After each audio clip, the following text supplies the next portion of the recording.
let me tell you this. You see, the choices that we make in this lifetime, whether is the choice of seeking God and things of God, or to disregard Him, it will determine where you will be spending your eternity. That is the truth. Whether you will be convinced or not convinced, the choices that you make will determine where you will be spending your eternity. And that is the truth. Hell is real. Whether you're convinced or not convinced. Heaven is real. Whether you are convinced or not convinced. Life is real. Whether you are convinced or not convinced. Death, it's real. Whether you are convinced or not convinced. Each and every day, somebody is born, and on the same day, somebody dies, depart from this earthly realm. He or her body goes down to earth. From dust you come, from dust you shall return. And what saddens me is some of those people who die, they did not get an opportunity of getting it right with the Lord. They did not get it right.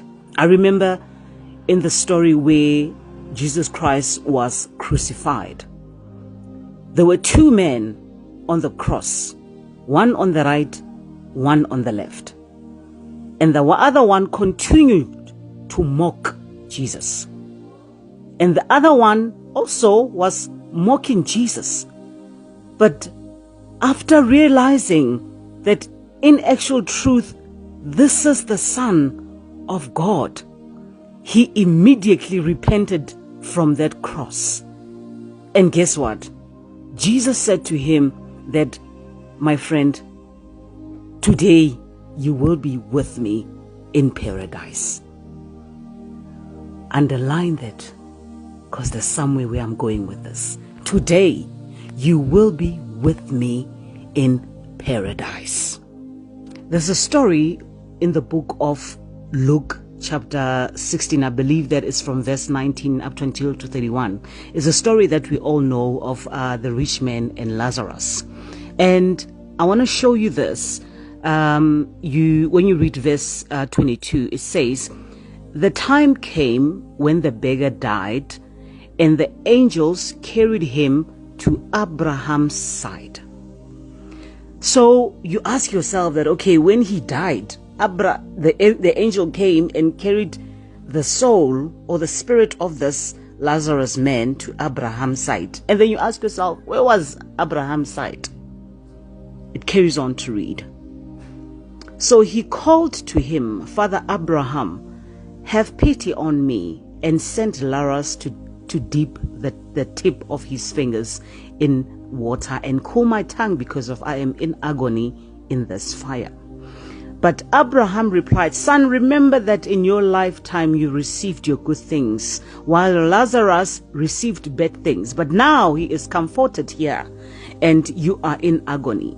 And besides all this, between us and you, a great barrier has been set in place, so that those who want to go from here to you cannot. Neither can anyone cross over from there to us.'" So it clearly describes to us that there were two compartments. The one that is Abraham's side, where, it's much more better, where there's no torment. And there is one where the rich man was, where there is torment.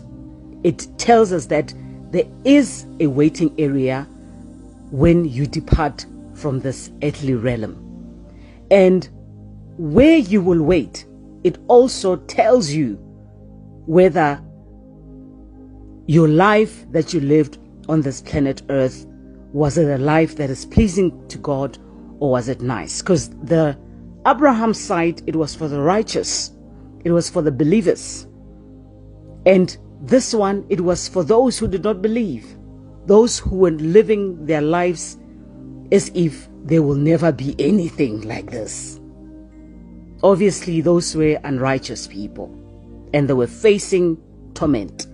It tells us that there is a waiting area. But there's a verse in the book where it talks about, I believe it's in Ephesians, the book of Ephesians, where it says that Jesus descended to Abraham's bosom, and he released the captive and ascended with the captives to heaven. I believe the reason why he ascended with the captives at that time. Remember that Jesus, when he came to die for the sins of man. And at that time, while they were still in this waiting area, they were not yet, allowed to go to the heavens or to go to heaven. There was not yet a place being created for them to ascend to heaven. They were not yet qualifying, as they were, because they had to be first cleansed with the blood of Jesus for them to be able to ascend to heaven. Right? And these ones, they stayed in that torment.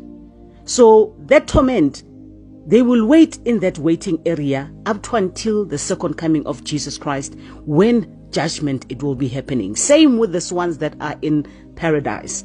It's their waiting area in paradise. So they wait, in a nice place, unlike waiting in this tormented place where there is, a lot happening that you cannot even escape up to until to the judgment that's going to take place. So, coming to my message, the choices that you make in this lifetime will determine where you will be spending your eternity. You might not be convinced right now. You might not believe right now. You might be ignorant right now. But let me tell you, when you depart from this flesh, you will not get another chance to get it right. Once that door closes, it is done. Your chapter, it is closed, it is done. You'll be going to a waiting area. Whether your waiting area, it will be in paradise or it will be in the place of torment.